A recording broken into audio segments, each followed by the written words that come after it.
देखो सड़ रहा है कंबल में पड़े पड़े घड़ियाल की तरह। जब पैसा चाहिए था तब कैसे कर रहा था कि मम्मी नए साल में रेनोवेशन लिया हूँ, जिम का पैसा दे दो। निकल गया रेनोवेशन तुम्हारा? हाँ निकल गया रेनोवेशन तुम्हारा। जा जिम।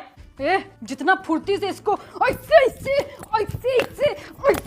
पीते हो उतना ही फुर्ती से धो भी लिया करो। तुम्हारे बाप के नौकर नहीं है यहाँ, रख इसको धो के।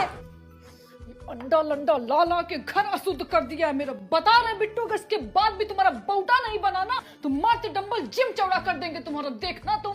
हाँ क्यों रहे हो? अरे मम्मी सीढ़ी चढ़ के आया हूँ तो थक गया हूँ। जिम जाके जो बौटा बना रहे थे उसका क्या हुआ? हम तुम्हारी उम्र में थे ना तो 10 किलोमीटर पैदल दौड़ जाते थे। एक ये हैं कम सिन कली। अरे थू। अरे मम्मी हम ये रोटी नहीं खाएंगे, हमारे लिए मल्टीग्रेन रोटी बना दो, ट्रेनर ने बोला है। काम करो बेटा, अपने बाप को बोलो कि जाके तुम्हारे टेलर का मांग भर दे और बीवी बना के घर ले आए, क्योंकि इतना हमसे नहीं हो पाएगा, इतना हमसे नहीं हो पाएगा। खाना फिर रोटी रोटा, खाओ रोटी। बिट्टू अब ये क्या लेके आए हो? अरे मम्मी प्रोटीन पाउडर है, प्री वर्कआउट में पीना होता है।